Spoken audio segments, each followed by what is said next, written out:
네, 안녕하십니까. 신지식인 정인태입니다. 저는 국립한국복지대학교 특임교수를 역임했습니다. 설날 앞두고 잿더미 된 구룡마을, 참 가슴이 아픕니다.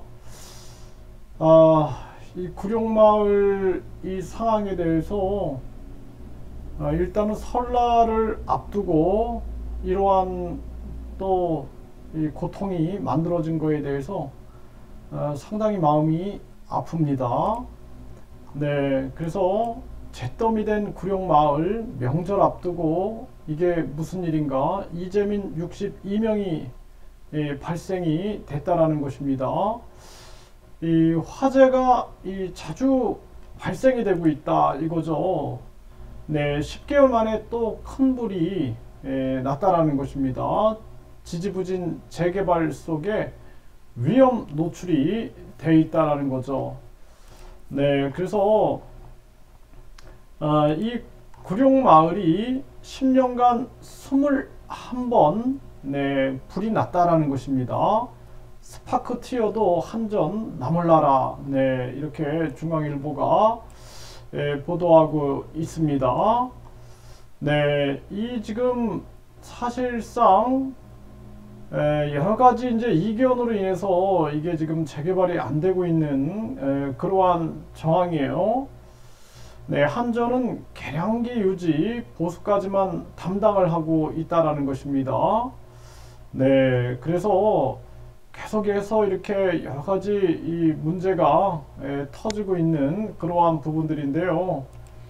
네, 이 구룡마을 문제에 대해서 뭔가 좀 서울시가 해법을 내놓지 않으면은 안 될 부분이다. 저는 그렇게 생각을 합니다. 네, 재개발이 제자리 걸음을 하는 동안 구룡마을은 여전히 서울의 마지막 판자촌으로 남아 있고 화재 수해 등 재해가 발생할 때마다 주민들은 임시 구호소로 대피했다가 열악한 판잣집으로 돌아오기를 반복하는 실상이다라는 것입니다. 네, 참 안타깝습니다. 네, 그래서 주민들이 재개발을 원하지만 주민과 자치단체 간 합의가 이루어지지 않아서 개발이 늦어지고 있고 2011년, 16년에도 구룡마을 정비 방안을 내놓았지만 보상, 개발 방식을 두고 의견이 엇갈리고 있다라는 것입니다. 네, 이게 참 안타까운 일이 아닐 수가 없어요. 네. 그래서 이거 사실상, 이 강남구의 마지막 판자촌인 구룡마을이 1988년 서울 올림픽을 준비하던 정부가 개포동 일대의 무허가 주택을 철거하자 이주한 주민들이 정착한 동네다라는 것입니다. 그래서 우리나라가 사실상 빨리 국민 권익금 시대를 열어야 됩니다. 그래서 불필요한 정당 보조금, 선거 보조금, 선거 보전금, 특활비, 업무 추진비 다 폐지하고 국회의원 보좌진 9명 이것도 다 폐지하고 대학교도요, 교수들 한 과에 7명이다 그러면 거기 조교 한 2명 정도 둡니다. 국회 사무원들이 보조하면 돼요. 그렇게 한 국회의원 한 7명 중에 한 2명 정도 이렇게 보조하는 형태로 하면 되지, 완전히 자기들의 당선을 위하여 9명을 보좌진을 갖고 있다는 것 자체가 말이 안 되고, 그리고 국회의원 특권들을 다 폐지해야 됩니다. 네, 그래서 모든 뭐 특수활동비부터 뭐 유류지원비, 뭐 또 각종 차량 지원비 뭐 이런 거 다 폐지하고 특활비, 국회가 특활비 쓰는 거 1조 원의 이런 특활비 다 싹 폐지하고 국민들에게 국민 권익기금으로 모아가지고 국민들을 위하여 써야 됩니다. 불필요한 부총리제도 다 싹 없애버리고 차관제도 싹 없애요. 그리고 차관이 없으면은 그냥 그 부서에 장관 있고 국장이나 실장 중에 장관 부재 시에는 제일 뭐 국장 이런 사람들이 담당한다 이렇게 해갖고 담당하면 됩니다. 네, 뿐만 아니라 이 부총리 제도도 마찬가지예요. 다 싹 없애버리고 뭐 어떤 상임위원장이 총리 부재 시에는 뭐 장관, 장관이 총리 부재 시에는 장관이 어떤 장관이 대체한다. 뭐 이런 식으로 해가지고 불필요한 나라 예산을 싹 줄여야 됩니다.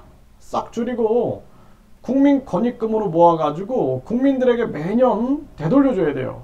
그뿐만 아니라 뭐 각종 지방선거 싹 폐지해버리고 지방의원 싹 폐지해버리고 국회의원 한 50명만 남겨두고 나머지는 국민투표 시민발안제 해서 국민 50만 명이 동의하면은 국민투표에 붙이면 돼요. 국민투표에.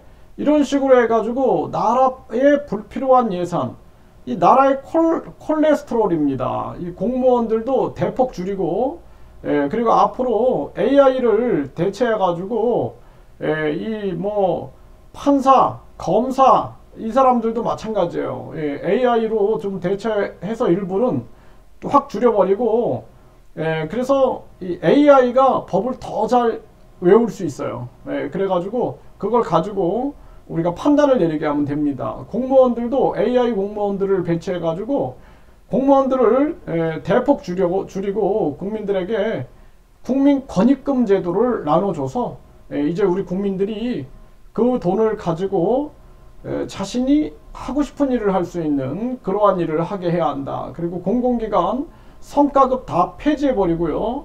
그리고 우리나라에 지금같이 이자잔치를 한다든지 또는 정유사가 뭐 1000% 성과급을 준다든지 이런 횡재세 이런 거 해서 특수한 상황에 많은 사람들 고통을 받는데 자기들이 특수한 혜택을 보는 이런 횡재세 이런 것들을 만들어 가지고 국민 권익기금으로 모아서 국민들에게 되돌려줘야 된다는 것입니다. 반드시 국민 권익금 시대를 열어야 된다는 거예요. 그래서 얼마를 주겠다 정해놓으면 항상 문제를 만드니까 뭐 포퓰리즘이다 뭐한다 막 하면서 먼저는 안 되니까 매년 정하겠다. 매년 우리가 최저임금위원회에서 최저임금 얼마 이렇게 정하듯이 우리가 국민 권익금을 매년 얼마를 국민들에게 되돌아갈 수 있습니다 하면은 국민들이 알아서 개혁을 할 겁니다. 국회도 완전히 인터넷 국회, 정당도 정당 보조금 싹 폐지하고 인터넷 정당 시대, 인터넷 은행 시대, 인터넷 쇼핑 시대, 인터넷 대학 시대에 인터넷 국회, 인터넷 정당 시대가 왜 안 열립니까? 네, 완전히 국민 권익금 시대를 열어야 된다. 이거는 우리 국민들이 빨리 깨어나가지고 국민 권익금 그리고 국민투표 시민발안제, 국회의원 국민소환제, 국회 예산 국민투표제를 외쳐가지고 국민주권 국가를 만들어야 된다. 저는 그렇게 말씀을 드립니다.